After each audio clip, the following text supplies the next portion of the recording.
The most important change in monetary history rarely begins with a dramatic cut. It begins with hesitation, with a central bank that can no longer move cleanly in either direction without hurting something it is supposed to protect. That is where real danger begins. Not when rates are slashed and everyone cheers, not when markets crash and everyone panics, but when the institution at the center of the system starts speaking in the language of uncertainty, because every lever now carries a cost it cannot comfortably absorb. That is what I see in the Federal Reserve now, and that is why this moment matters more than most people realize. A great many citizens still think the Federal Reserve has one job. Some think its job is to save the economy. Others think its job is to kill inflation. Others think its job is to keep stocks stable, housing affordable, and their credit card rate lower than it is. All of them are wrong in a useful way. The Federal Reserve does not exist to make life emotionally comfortable. It exists to manage trade. Offs in a system where comfort is often impossible, and the trade-offs are becoming uglier. That is the story here. Not merely that the Fed held rates steady. Not merely that the vote was unusually divided. Not merely that Jerome Powell's chairmanship is ending while his influence may continue on the board. Those are headlines. The deeper story is that the central bank is now standing in front of three different fires at once. Inflation is still not where it wants it. Economic fragility is real enough that cutting rates feels tempting. And the debt and interest burden on the United States has become large enough that monetary policy can no longer be discussed as if it were floating above fiscal reality. That is the new world. Once you understand that, everything else begins to make sense. The Fed did not cut. It did not hike. It paused, and that pause tells you more than a confident move in either direction might have, because confidence in central banking comes from clarity. You cut when weakness is clean, you hike when inflation is obvious. You do neither when every path hurts a different part of the machine, and no one can be sure which pain is most survivable. That is where we are. The Federal Open Market Committee did what serious institutions often do in moments like this. It bought time, but bought time is not the same thing as solved pressure. Time can be valuable, it can also be expensive. Because while the Fed waits, other things keep moving. Oil moves, Treasury issuance keeps coming. Consumer budgets keep stretching, political pressure keeps rising. And markets keep trying to price a cleaner future than the present is willing to deliver. That is why the hold matters so much. It is not a non-event, it is a confession. A confession that the central bank does not yet believe it can relieve pressure without risking another form of pressure. Now here is where most commentary becomes useless. People say the Fed should simply focus on inflation, or they say the Fed should simply save growth. Or they say the Fed should simply cut because the economy needs relief. No serious institution gets to use the word simply in a moment like this. Nothing is simple once debt is large enough, inflation is sticky enough, and politics are loud enough. That is why I think the phrase, "no one expected," is both silly and revealing. Of course, some people expected the Fed to hold. What almost no one wants to admit is what the hold actually means. It means the old, clean framework is gone. The old framework told you that the Fed's task was hard, but conceptually tidy, balance jobs and prices, tighten when prices run hot, ease when the economy buckles. That framework is no longer enough, because now the sovereign debt burden itself is large enough to cast a shadow over every rate decision. Raise rates, and you do more than squeeze inflation. You raise the cost structure pressing on the federal government. You increase the burden on refinancing. You squeeze borrowers harder.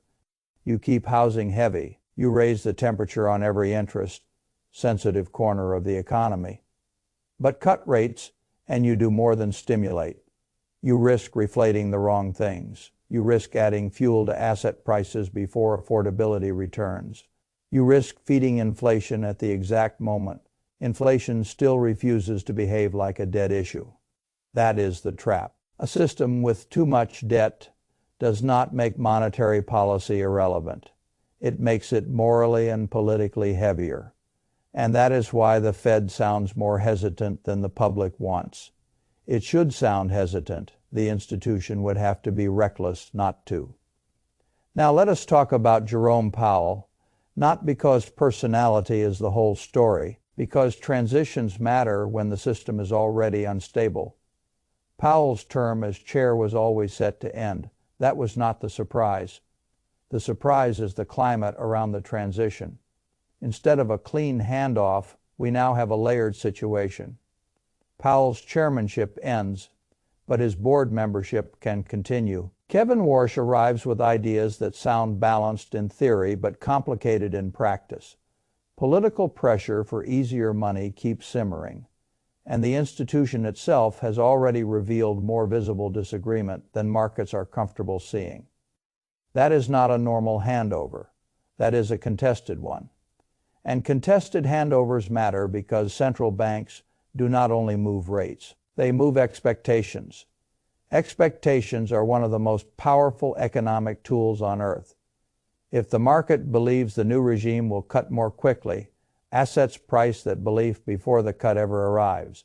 If the market believes the old guard will remain influential enough to restrain that urge, then risk pricing changes again.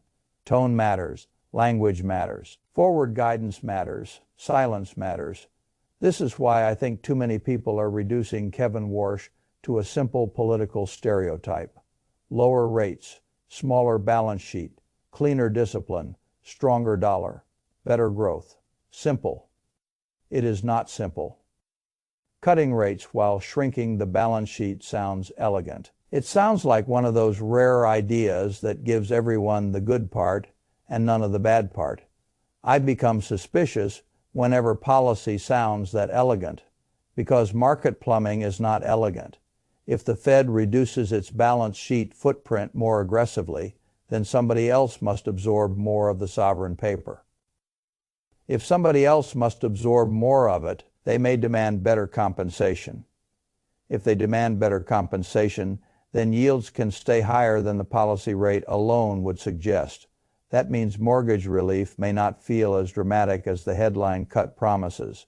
That means financial conditions may remain tighter than the political sales pitch implies. This is the part many people still do not understand. They think the policy rate is the whole game. It is not. It is a very important part of the game. But long rates, term premia, treasury supply, private demand, balance sheet runoff, and credibility all matter too. That is why I do not believe in simple pivot stories. A pivot is not a miracle. It is just one lever inside a system of many. And if the other pressures remain intense, the pivot may not deliver the kind of relief the public imagines. Now we come to the most underappreciated part of this whole moment. The definition problem. Inflation is not just a number. It is a political emotion. People are told inflation is this. Then they go buy groceries, pay insurance, renew a lease, replace tires, or look at the mortgage payment on a starter home and feel something much harsher. That gap matters because institutions survive not just on technical correctness, but on legitimacy. If the public no longer believes the institution's language describes real life, trust thins out, and once trust thins out, every policy explanation becomes less persuasive.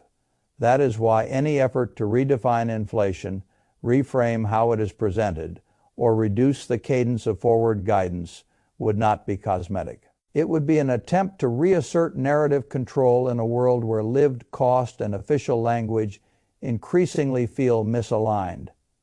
I am not saying that such changes are automatically bad. I am saying they matter far more than people think, because central banks do not rule by force. They rule by credibility. Now, let me make this practical. Why should you care? Because this is not just about the stock market. It is about your paycheck. If the Fed misjudges and inflation accelerates, again your paycheck loses purchasing power. If the Fed stays too tight into softness, your labor market gets weaker. If long rates stay elevated because the Treasury market needs more compensation, mortgage pain stays real, even when politicians and television hosts start promising relief. If the dollar weakens through policy confusion or debt management, your savings buy less, even if the number in your account does not move. That is why this matters. Not because you need to become a Fed obsessive, because the room where the Fed now hesitates is the same room where your wage power, your housing cost, your savings value, and your borrowing cost are all being quietly repriced. And once you understand that, you stop looking for one heroic answer. There is no heroic answer here. Only trade-offs, only sequencing, only choices about which pain is more survivable. That is what adults in capital markets understand. There is no clean victory left once the system gets this tangled. There are only better and worse compromises. This is also why I think many investors are in danger of misunderstanding what comes next. They think a wash era automatically means easier money, maybe, or maybe it means a noisier version of restraint. They think Powell staying on the board automatically means continuity, maybe, or maybe it means continuity of influence inside a much more openly contested institution. They think no cut means nothing happened. No, something very important happened. The Fed revealed that it is no longer operating from a place of relaxed confidence. A confident Fed cuts when it wants. A confident Fed hikes when it must. A conflicted Fed pauses because every direction now smells like collateral damage. That is the signal.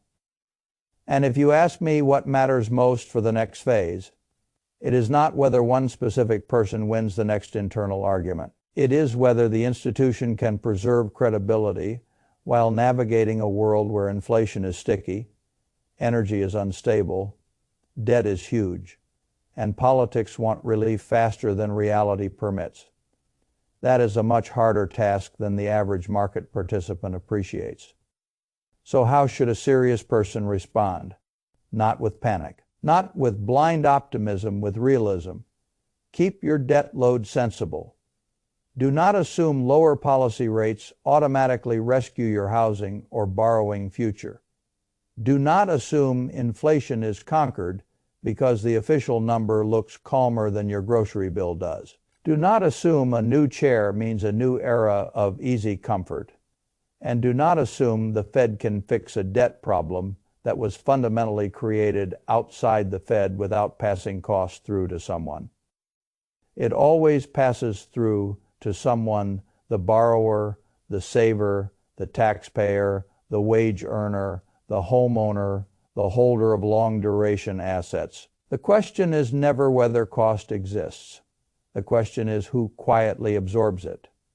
That is what makes this such an important moment, because the Fed is no longer merely debating rates in the abstract. It is debating which constituency can bear the strain. That is why you should pay attention. Not because one speech was dramatic, because the system beneath the speech is becoming honest about how trapped it is, and trapped systems are precisely where the biggest redistributions of wealth and purchasing power tend to begin. The public rarely notices that in real time, they notice later, after the paycheck buys less, after the mortgage stays high even when the headlines say relief is coming, after the market celebrates a pivot that never quite lowers the cost of actual life. That is when they realize something changed. I would rather you notice it earlier, not to frighten you, to force you to think clearly. The Federal Reserve did not do nothing. It revealed that the era of clean monetary answers is over, and whenever clean answers disappear, disciplined people get more valuable than clever ones.